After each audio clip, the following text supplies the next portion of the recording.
Ladies and gentlemen, thank you for joining us in this session. This is a new session we are bringing up. This is Tuntum Network. My name is Cyrus. We are happy to bring you this new session.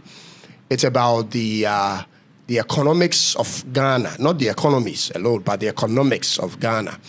And we have a young man here in the studio who is going to be a regular guest, special guest on the show.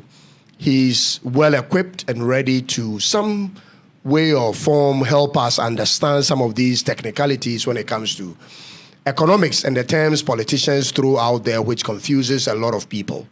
So he reached out to me and he proposed the idea to me, which I thought was excellent, that he comes in and help us make meaning of some of these jargons in economics, which most people find confusing. So without much ado, let me introduce him. Joseph Nimo, correct? Yes, please. You're welcome to Tuntum Network. Oh, thank you, sir. So we are starting off, we want to know who you are, what you carry, your background, your qualification. Tell us a little bit about yourself and your age as well.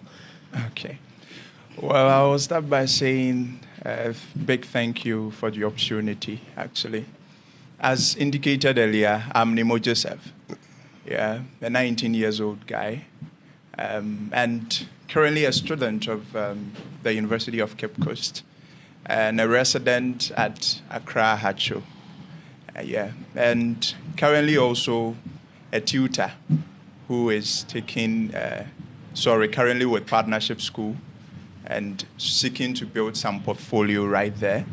A student of BSc Economics with Finance. That's why my interests are in economics, actually. And I am very much passionate about the media and the media space and seek to thrive over there. And that actually calls for my interest in this particular regard. So without much ado, I think this should be enough to... Right. So you are 19 years old? Yes, please. Wow. 19 years old? Yeah, very well. In university? And you think you are so equipped, capable enough to break some of these economic terms to us? Okay, that's a good question.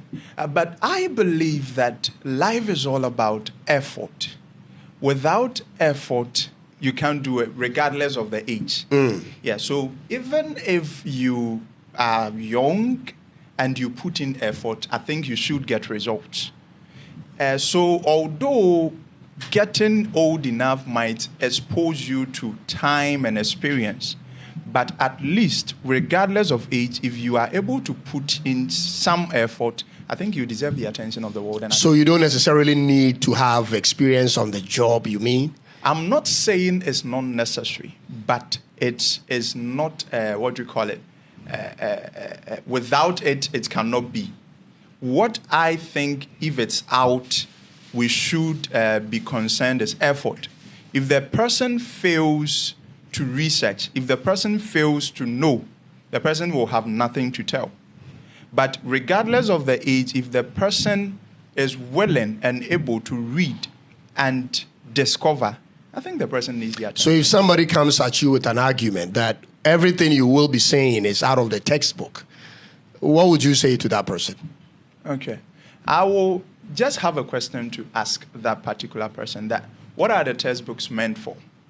The textbooks are meant to impact knowledge, share knowledge, right? And we are not talking about just any particular textbooks.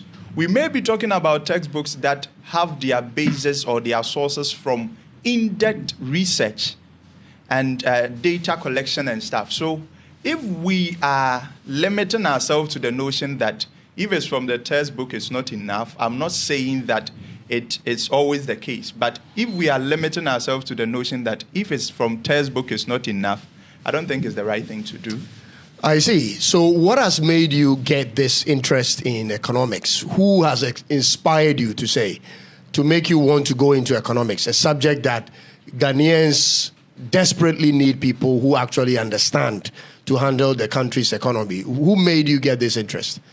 Well, okay. In the first place, I will say that I motivate myself every day. My vision and who I want to be, what I want to become motivates me every day. But in the field, I think, in the field of economics, professionally, and I choose my words correctly. Professionally, I would say who I'm mentoring or who is guiding me is His Excellency former Vice President, Dr. Alhaji Mahmoud Bawumia. Like seriously? Yeah, like seriously. I would say that. But I chose my words correctly. Professionally. You chose Bawumia as your mentor? Yeah. Why? Well, I would say that his achievements professionally and the kind of knowledge he has. Have you worked with him before? No, please. Do you know anyone that works with him? No, please. So how did you come to that conclusion that he is exceptionally good at what he does? Why maybe not consider he may have been there because somebody helped him get there, which is very common in our part of the world. Yeah. You think he really deserves to be there? Okay. Well, let me choose this word also correctly. Apart from Bawumia being a vice president, the results out of every position or every sector he found himself in was excellent and remarkable, apart from being a vice president. And I know what I'm saying with this. And I would say that he has attained a lot. I get a lot of information about him. And with regards to his steps, you made mention of the fact that somebody might have pushed him there. But I believe that even if someone pushes you there, your results should be able to prove something, whether you deserve that particular position or not. So maybe he had the potentials, but needed someone to push him there, and someone may have pushed him there. But the results he got was remarkable. Bawumia came out of nowhere from nobody's sight and was chosen. He's not a very attractive name today in Ghana, if you didn't know. The reason it's not an attractive name is very simple. Yeah. He was given a position to handle, a position he made a lot of noise about. Okay. He made a lot of exposés about, and even threw questions at the former vice president. And he was given the exact same position to handle Ghana's economy. And it ended up the way it ended up, which Ghanaians came out to vote against him. Yeah. So if you are looking for a person by way of performance to be a mentor, at this time in Ghana, I don't know why you would choose Bawumia out of all the economists that we may have. I wouldn't do that, because I would say if you are that good in terms of your qualification, how about it translates into the real job market? You were given a job to do which you couldn't. So whatever qualifications you may come up with, it doesn't really mean much to me. That argument, how do you respond to it?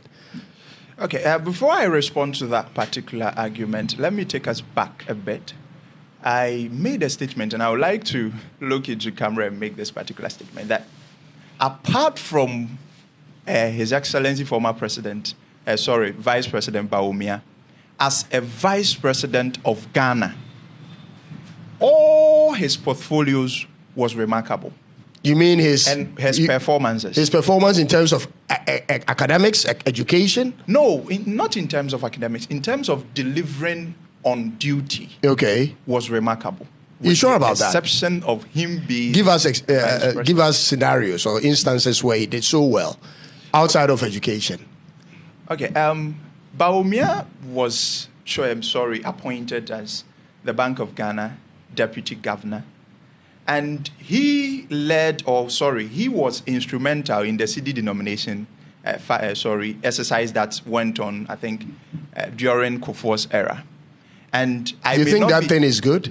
Pardon? You think that thing was a good move for Ghana to make? Because I particularly think that was the one thing that has collapsed Ghana's economy. Wow. When you take away 4 zeros and you make it 1, all the numbers between 0 to 4 zeros, you throw them away. And so all the things we could have bought from 0 to 4 zeros, you threw them away with it. It's like throwing away the baby with the bathwater.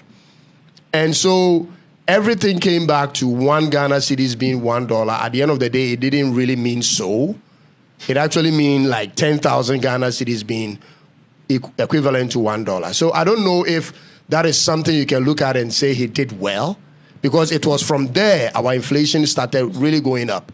And prices have gone up since then. I don't know how it benefited Ghana. I've always said that was one thing the former president, John Akufo-Addo, did that made me not really like him, because even though he did it, he could have used it for so many things they couldn't use it for. Because when you have one Ghana cedis at that time being equivalent to $1, there was so much in terms of machinery, technology, whatever you could have bought at that time, which they didn't want to get involved in that.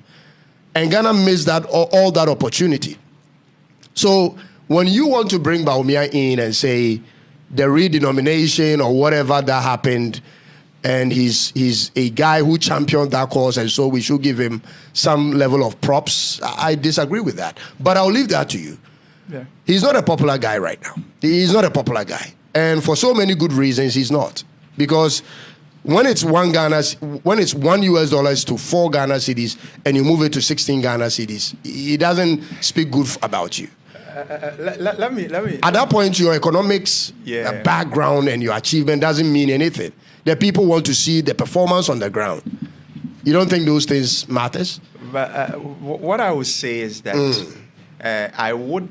I'm not Bawumia's guy. Like, politically, I support Bawumia, although I like him professionally, but not necessarily being Bawumia's guy.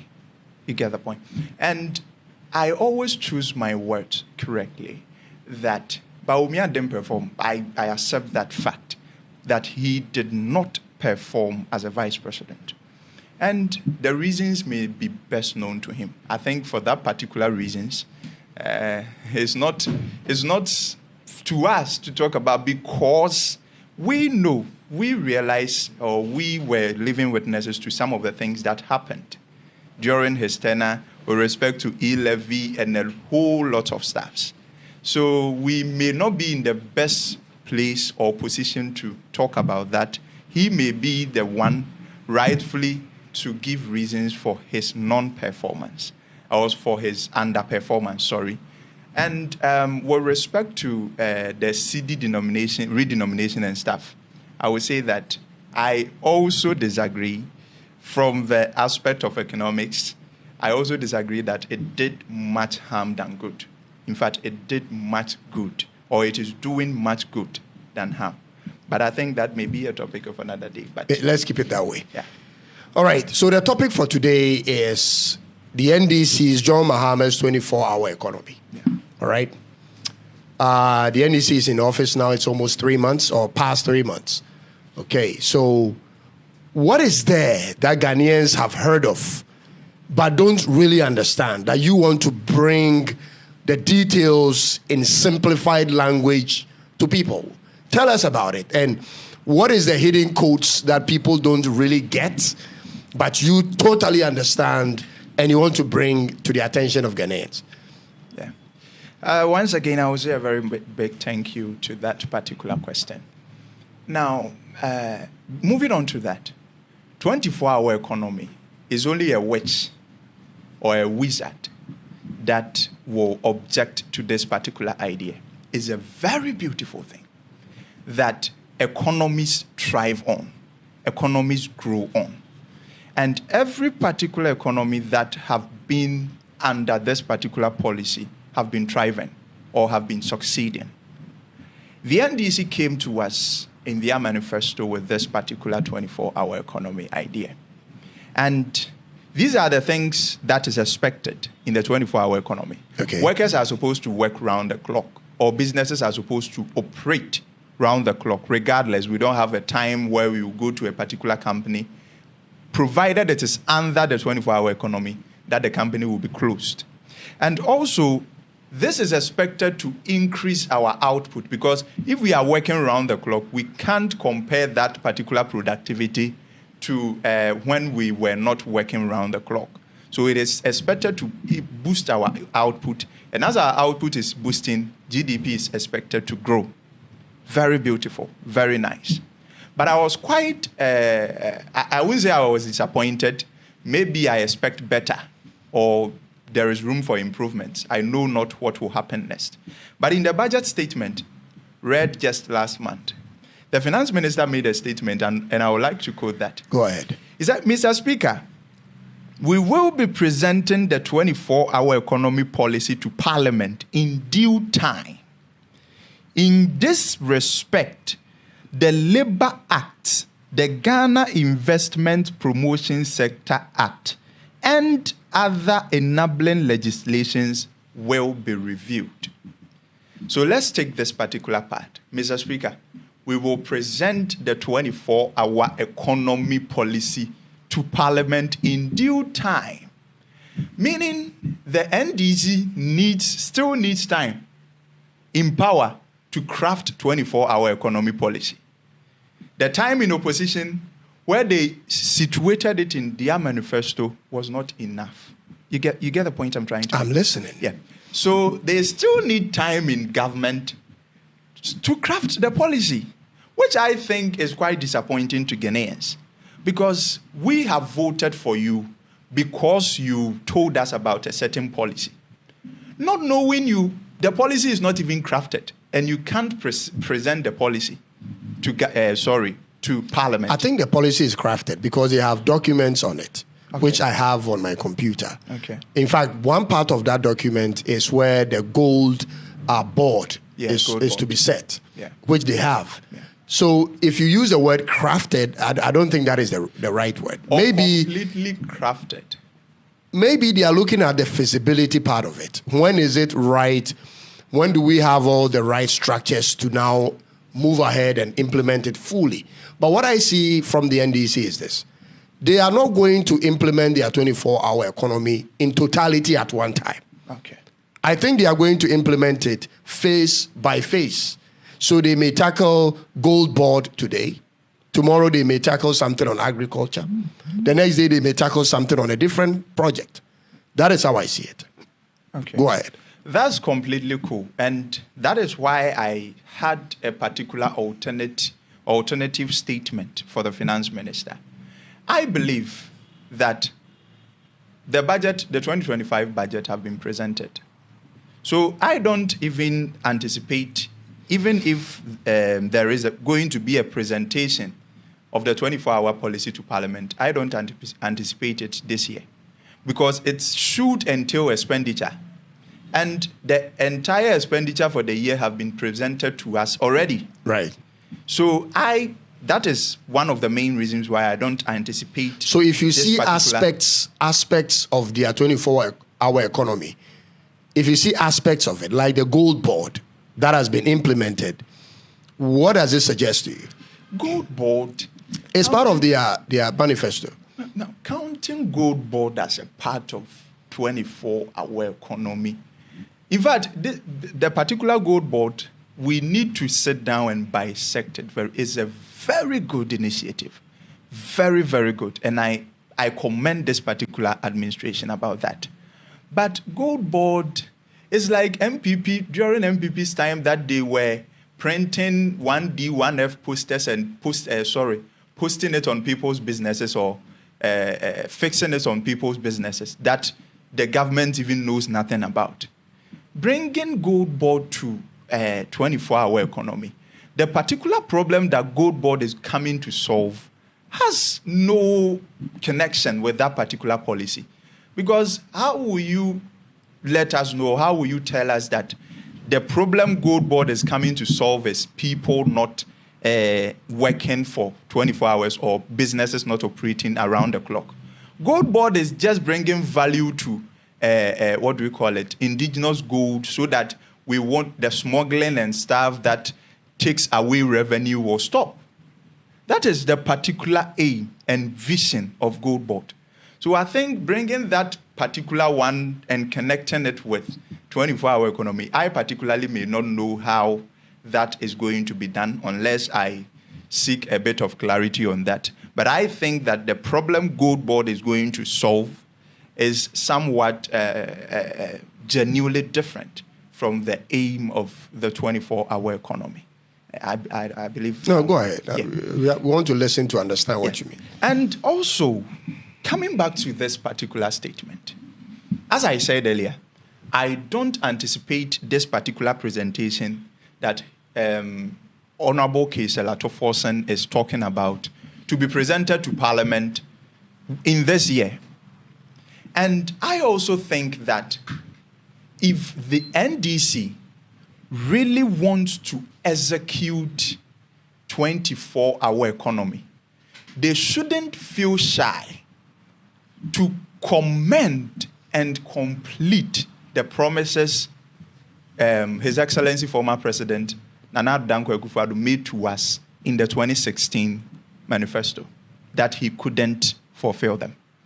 The NDC seeking to fulfill or execute 24-hour economy shouldn't dump, planting for food and jobs, shouldn't dump 1D, 1F, shouldn't dump Agenda 111, which I know they are making plans of completing all of them. They shouldn't dump a lot of things. Let's take them one after the other. One after the other. 1D, 1F. What is the NDC supposed to do with it again? 1D, 1F, they are supposed to, they said they have reviewed free SHS. And I think they got a solution that the problem was funding. So there is a dedicated funding for free SHS right now. Perfect. Very good. They should do the same thing to 1D, 1F. Why? Review the policy. Why? Because 1D, 1F couldn't succeed. And 1D, 1F... If the thing couldn't succeed and the NPP who dreamt it, designed it, and executed it, you want the person who didn't dream it, plan it, to come and make it complete? You can't tell me you have been able to plan a successful 24-hour economy without being able to plan a successful 1D, 1F. No, but they are also coming with their own policies. They don't need the 1D, 1F. As a matter of fact, I think the 1D, 1F, back then I thought it was a good policy. Today, right now, I think it's one of the most bogus policies we can ever think of. I'll tell you why. If I'm going to scatter companies across districts, every district will get one company. Every district gets one company. I can easily put that energy into making every region get maybe 2 big companies. That will take more people than all the people the district companies would have taken together, combined. Let me break that down again. Okay. Instead of me saying every district, one company, and I'm not even talking about a state company, because that is not the plan the MPP came with. Yes. It was private government partnership. If that is the policy, I will tell John Mahama to forget about it, because that is a waste of time. We need a company that is owned by the state, run by the state, but with different type of management who are running huge companies, and not just these little companies here and there that are just taking about 20 people, 15 people at a time. Ghana's population of unemployed people is in the millions. So if your agenda is to bring in people 5 from this town, 20 from that village, you are not really, taking much of the unemployed people. We need factories that are going to take, on the minimum, 1,000 people at one shift. Yeah.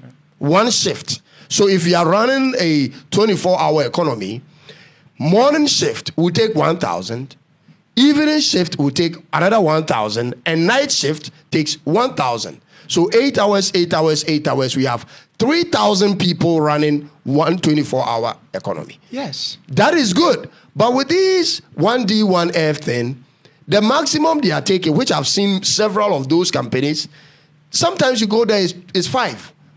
But please, the concern is the MPP, in fact, have done so bad in executing the 1D, 1F policy.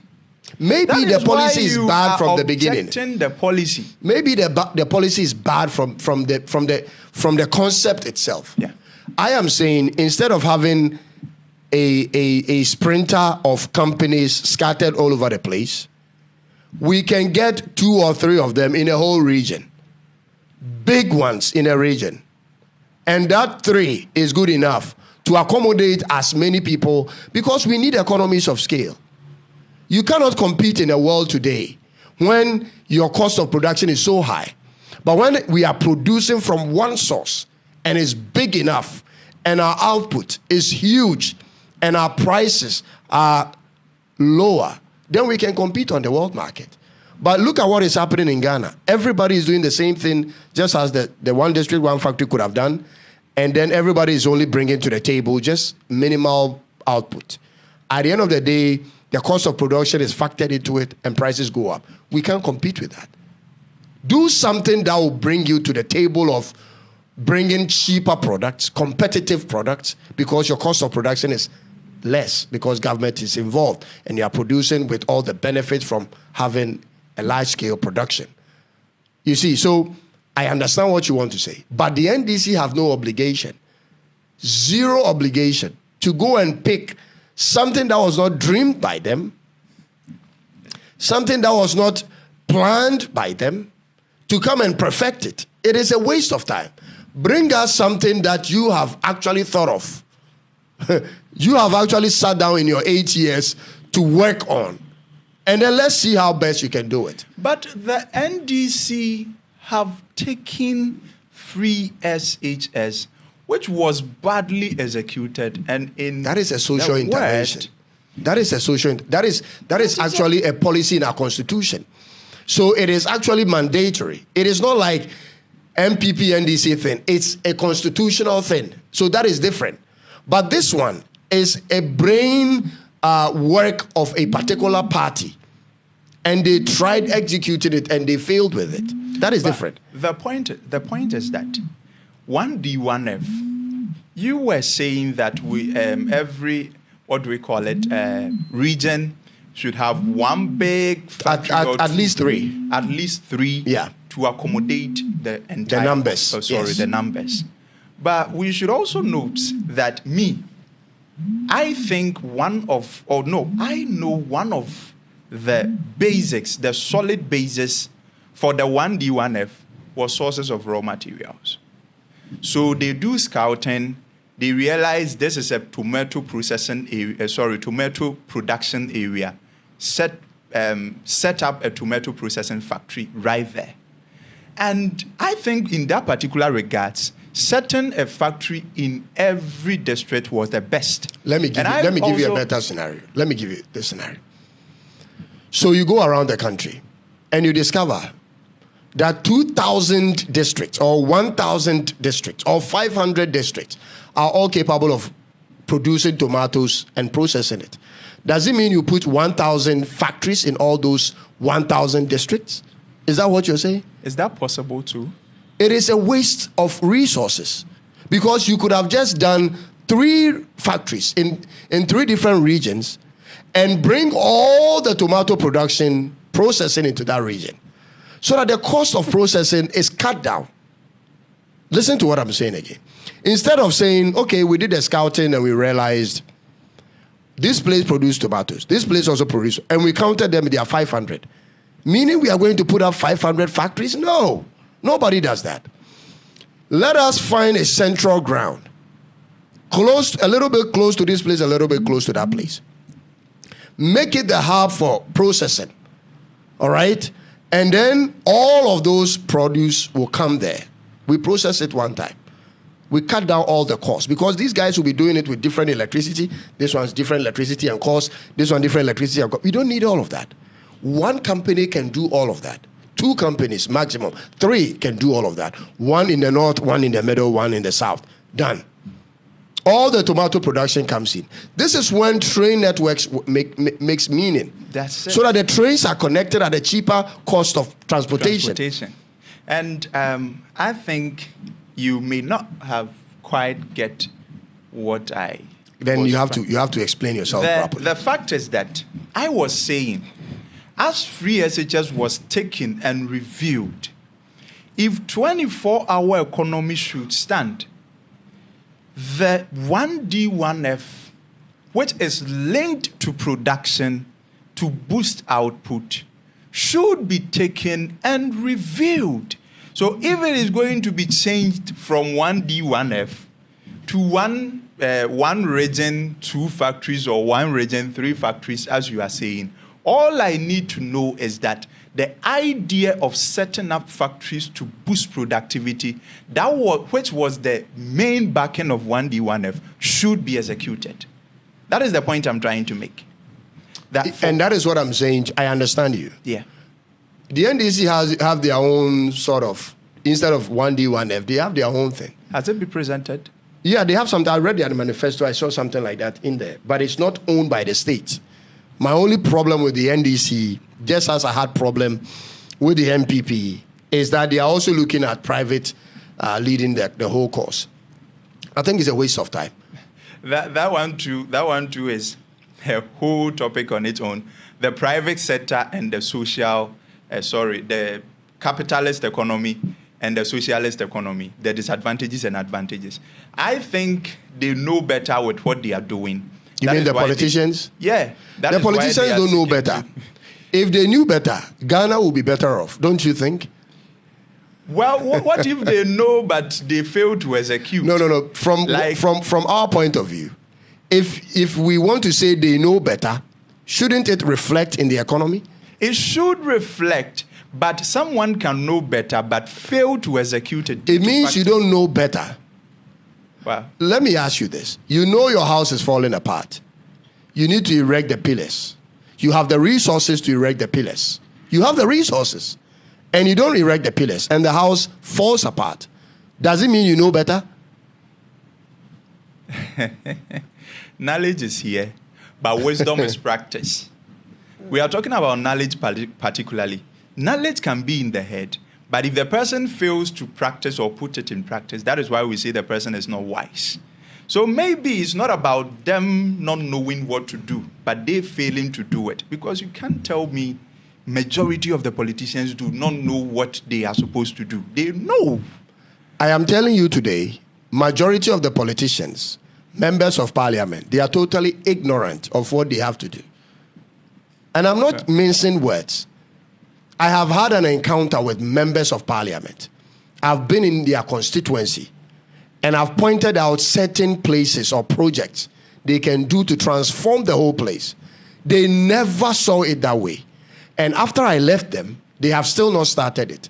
And their place is left the same way I saw it. So I'm telling you, they are only in a position where they had the opportunity to run for office as members of parliament. Because maybe they were with the party. Their parents were with the party. And so they joined. They had the opportunity to get education and then be with the party and got elected.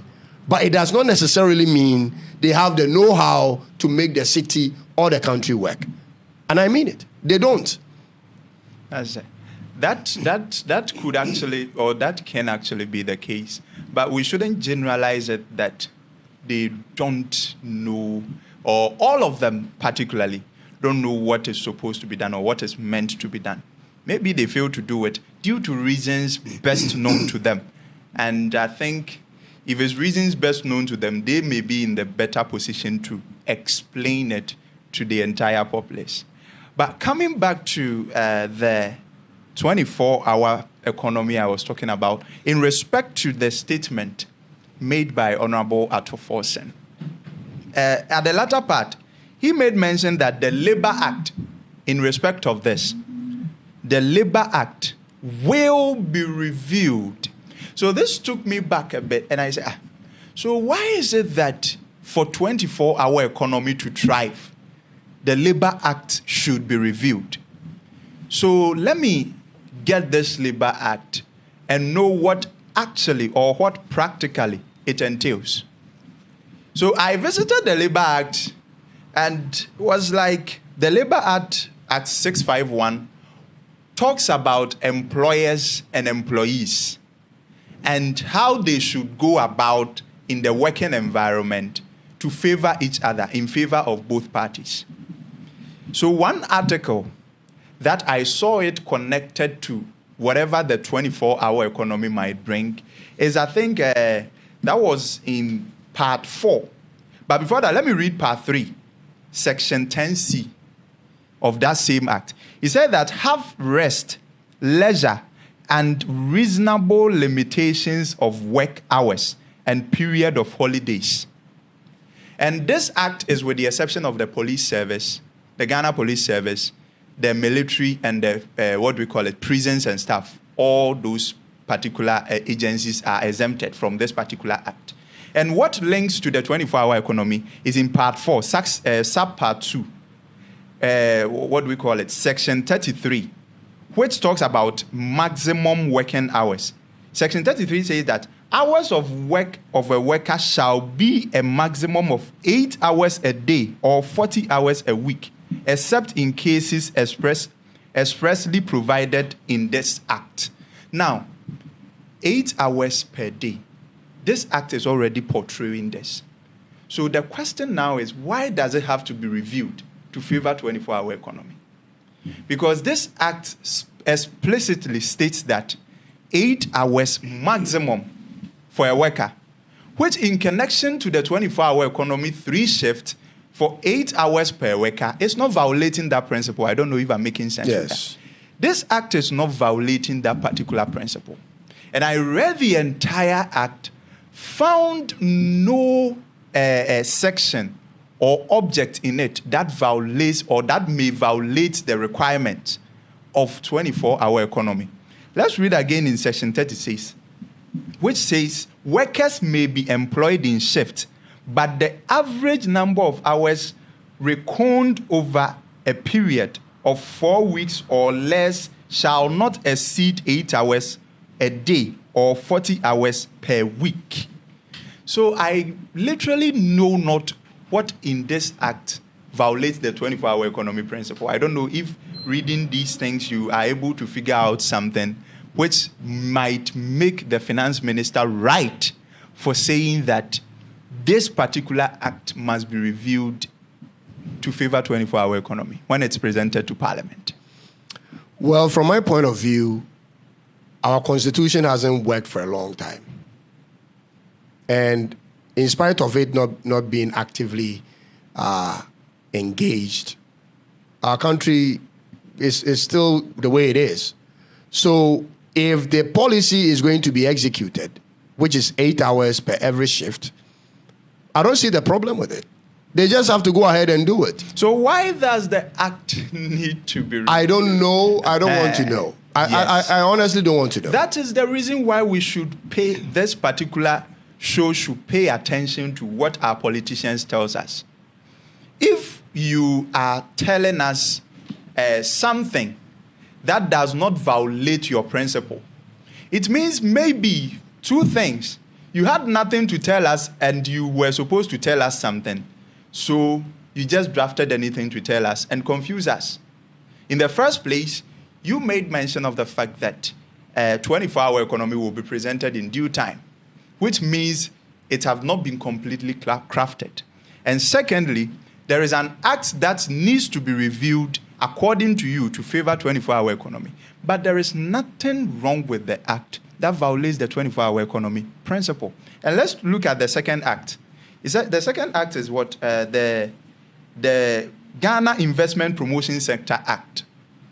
This Ghana Investment Promotion Sector is supposed to be a particular act that provides for Ghana Investment Promotion Sector as the agency of government responsible for the encouragement and promotion of investment. So this particular center should be a center set up to promote investment and marketing and everything that has to do with the growth of businesses in the country. That is the main purpose, or that is the main aim of this particular act in this regards. And I took time to go through that particular act and find out whether there is something in this particular act that violates the principle of 24-hour economy. I went into it and I read the objectives of the act, which says that this act is to create an enhanced, transparent, and responsive environment. My question to you is, has it been doing what it's set up to do? That is the question, and it has been doing it. I don't think it has. For this, I can speak on it. Now, for this, I can speak on it. Companies come to Ghana. Foreign companies come to Ghana. And they benefit from everything that this regulation provides. with all the tax holidays. They benefit from it for a couple of years, as stipulated in this regulation. Just when their period of benefit comes to an end, they find a way to offload the company to another person, change the name of the company, and then start benefiting it from the beginning as though it's a new company. Hold on. It is the same thing that has happened with PMMC. PMMC was also taxed to do the same thing for Ghana with gold. But PMMC is not doing the same thing. Yeah. Because there is not even a policy behind them that gives them the legal authority to use police or like to arrests, or they don't even do that. So the NDC guys came in and said, instead of us going to add up policies to enhance PMMC, we are not going to do that. They could have added regulations and legal instruments to help them. They didn't choose to do that. They said, let's rather go and set up a new thing called Gold Board, where all these things will be put into, and then they go do that. Because this one there, it is corrupted, we cannot salvage it. Maybe that is what they see there. But at the end of the day, I'll tell you this, my brother. If you come into office and you make things work, people don't really care about which institution made it work. What the people want to see is a country that works. You get my point? This is where the disconnect between politicians and the voters are. Politicians think because he stood in parliament all the time and spoke, the people in his village should vote for him. Did you make things work in your constituency? They don't want to hear all that grammar you are saying. Do whatever it takes to make it work. At this point, that is what I want to see. If they think the Ghana Export Promotion Council is not doing their right job and the process they will have to go through to change whatever there will take forever, and the people that are employed there currently will make things difficult for things to happen, and they can step aside and set up a new thing to make it more efficient, I have zero problem with that. I'll be honest with you. Ghana must work. Ghana hasn't worked for a long time. If Ghana works for just 10 years, if Ghana works actively well for 10 years, Ghana will be a developed country. So whatever we can do to make it work, I support it. That is my piece to you. Yeah. And the fact of the matter could be that this particular Ghana Investment Promotion Center, if this 24-hour economy should thrive, it should be an instrument. Maybe not. Not necessarily. Okay. Let me dive you a bit into the act. Do you know, I was shocked. I was quite shocked when I discovered some things in the act. I said, hey, law is beautiful. I got to realize that there are certain businesses like saloon, what do we call it? Barbering shops, tailoring shops. Yeah. These businesses are reserved for the local people. Are reserved for the citizens. Yeah. If you are a foreigner and you want to get into this business, you need to have an investment or a base capital of not less than $1 million. Everybody is aware of this. So if this particular policy is promoting or protecting... Has it been protecting and promoting that? So is it the policy, is it the act we need to review or the execution we need to take note of? It could be a matter of execution. Yes. It could be a serious matter of execution. But it could also be a matter of corruption in terms of personnel. Corruption in terms of personnel. Let me give you an example. When you go to certain companies, you want to do the right thing. Because the people in that company are all used to corruption. Everybody at different levels are used to taking briberies and monies off the table. So the moment you want to do the right thing, everybody in that company comes at you. Because you are coming to change their source of income. They are used to getting all these other perks. Now you want to restructure the whole thing and change. They don't like it. If that is what this government is thinking, and for that reason they say, you know what, we have two options. It's either we go in there and restructure everything, make it work, or we step aside and create something new to make the thing work. I have no problem. Look at what is happening in America. Donald Trump became president. They have the systems laid down already. Donald Trump realized, no, there is something wrong with the system. So I'm going to form a new system called DOGE, Department of Government Efficiency. And he stepped aside, created DOGE, and now all these exposés are coming. What has all these other FBI, CIA agencies, all of those companies or government institutions, what have they been doing all this while? Perhaps all of them are implicated in the crime. They are all involved in that system. In order for you to do that, you have to step aside, create something to counter and do the job. If that is what this government wants to do, go ahead. So if this particular act is going to be reviewed, although we have systems, or we may have systems that may not be working, but I think Ghana's problem is not what is stated in the act. Ghana's problem has to do with the execution of what is stated in the act. So instead of saying this act will be reviewed, I think the right statement to make was that this act should support our policy, and therefore we will make sure that there is an effective execution of this particular act. Because what if they don't see it as being capable of supporting their policy? Okay, so what if it is? No, they are the ones. They are the ones going to execute. You are not the one going to execute. So allow the one going to execute to decide whether it is favorable for them or not. At this point, you want to conclude by saying, I am 100% sure it is in their favor. And they are saying no. Who is executing? Is it you or them? The facts should also be that we all know, or we all observe, we all see. That is why before the budget reading, the NDC or His Excellency Mahama did something I really commend him for. The National Economic Forum. It is not the government or those in government alone that sees, that reads, that knows. Everybody in the country knows something in one particular regard or another. So bringing ideas together or taking something and going through it and finding out that the thing is helpful shouldn't be a big deal.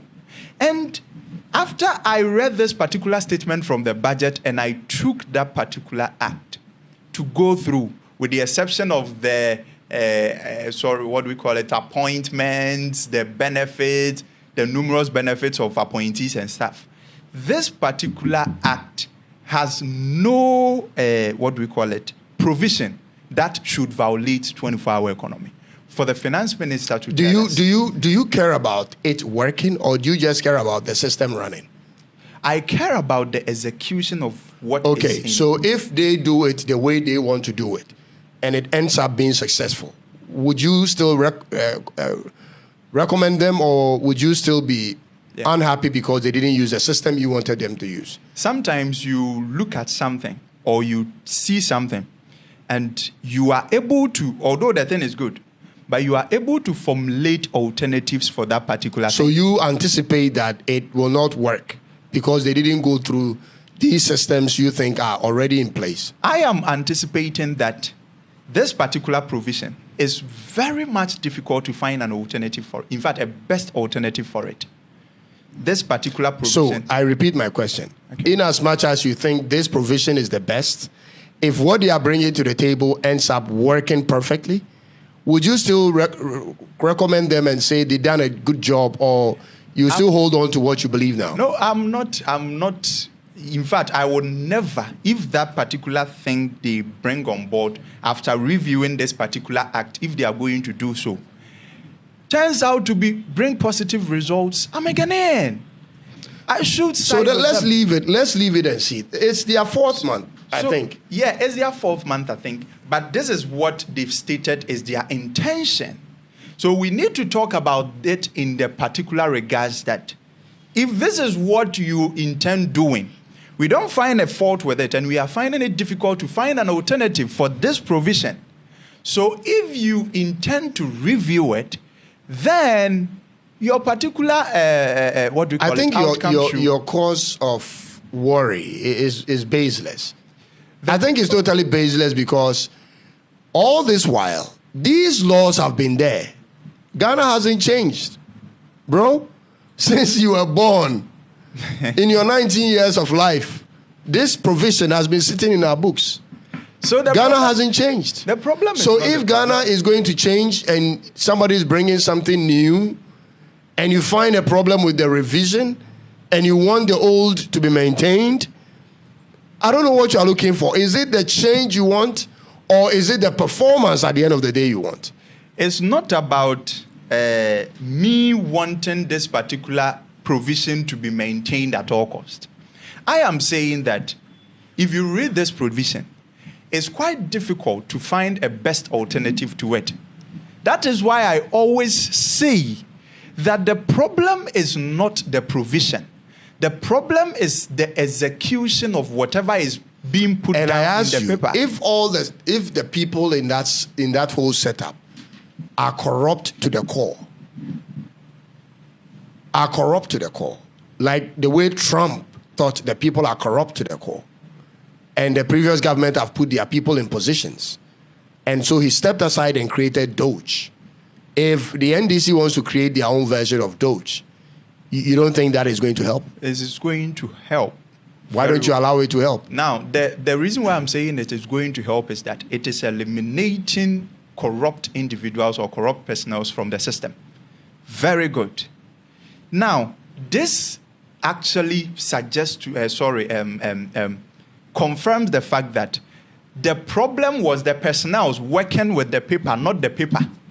Of course. Yes. So I am saying that. But in order for you to expose the personnel, you have to step aside. Because if you want to go through the system to expose them, these people are more mastered in the system than you are, coming from outside. This is how Doge is being successful in America. Elon Musk is leading Doge. So exposés are coming from outside. He brings his team into the department. They go in there and scrutinize all the activities, and then they come out with billions of dollars being spent here and there. It is working in America. If they bring the same system in Ghana and they step aside and bring in different agencies to overlook some of these things these other agencies have done in the past, I have no problem. I don't know why you are struggling with this. No. Donald Trump changed not the Constitution. No, he added Doge to it. Yes. So in fact, the particular point I am trying to make is that if this particular Ghana Investment Promotion Center, nothing is wrong with it.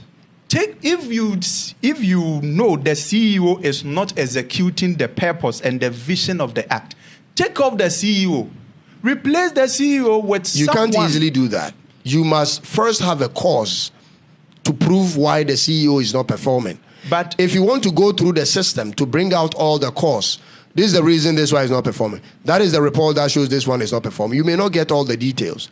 But when you come from outside into within, you are likely to get more information than being in and getting the information. But the board should include someone at the Ministry of Finance, not less than the rank of Deputy Minister of Finance.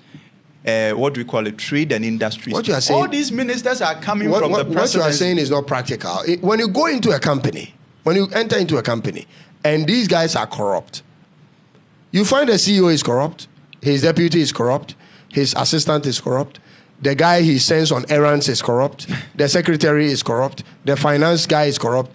When you go in there and you are bribing your way, you bribe your way through. These guys have become a team. It is the same thing happening in that center. They know all the foreigners owning companies in Ghana.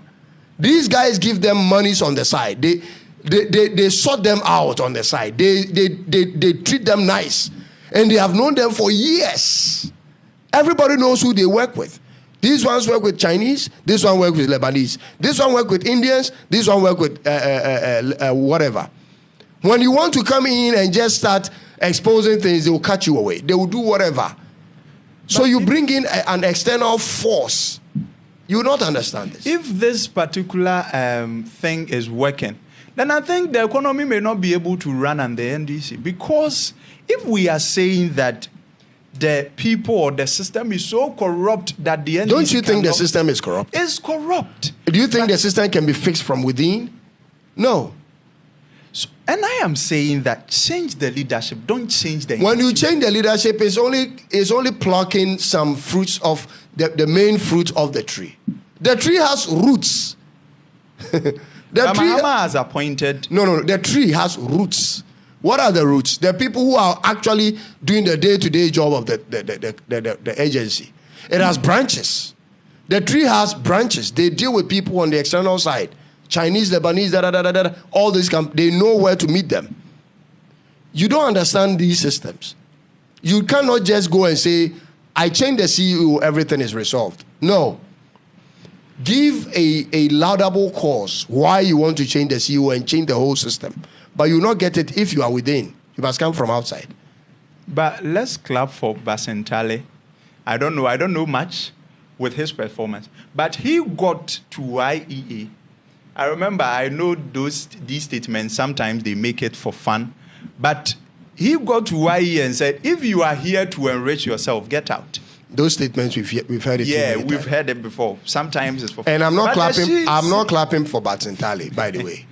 When he was still in opposition and campaigning for John Mahama, I thought he was really serious until he became whatever at the YEA.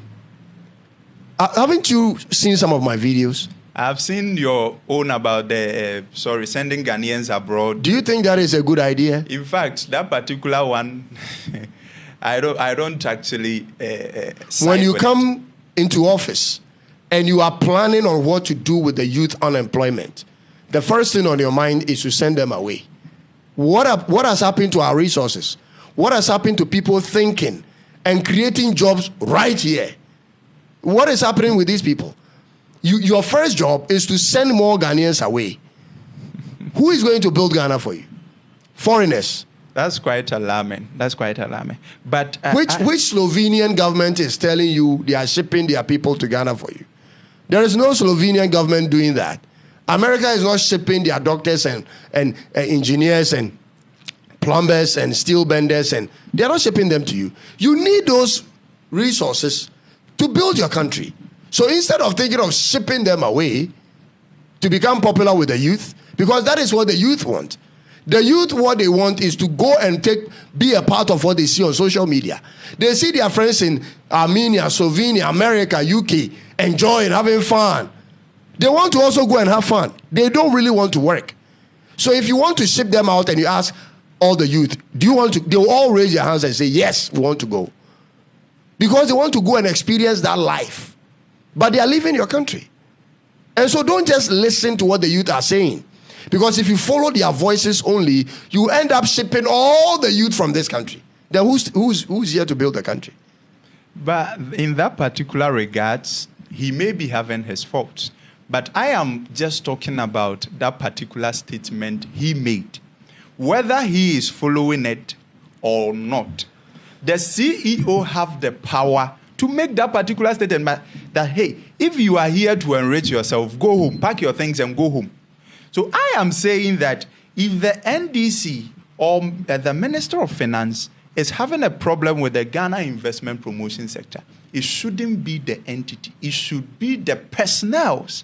Don't review the acts. Review the people working over there. Review the... It's only a matter of time. We'll find out whether their reviews are going to help Ghana or not. We are bringing the show to an end. In fact, I'm particularly anticipating this review because after going through them, I found nothing to be reviewed.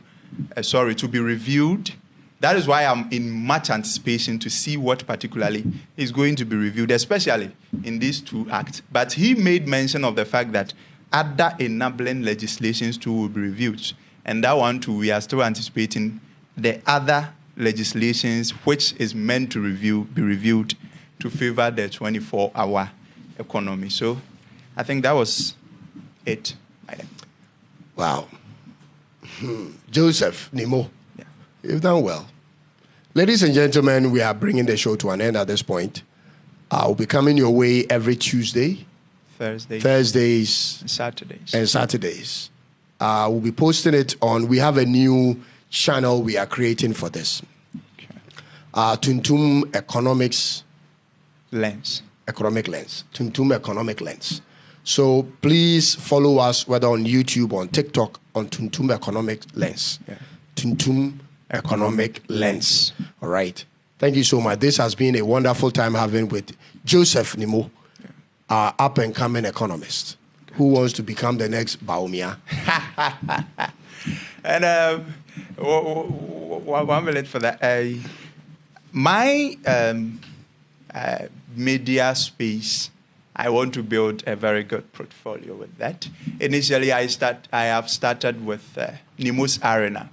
So I think currently on TikTok, if you get to that, Nimo's Arena should be right there. And in addition to this particular show being on Tuntum Economic Lens channel, it is going to also feature on the Nimo's Arena account to promote it for people to track it and come to Tuntum Economic Lens to get in touch with it. So that's particularly it. Thank you so much, my brother. We'll come your way with another one. It's bye-bye for now.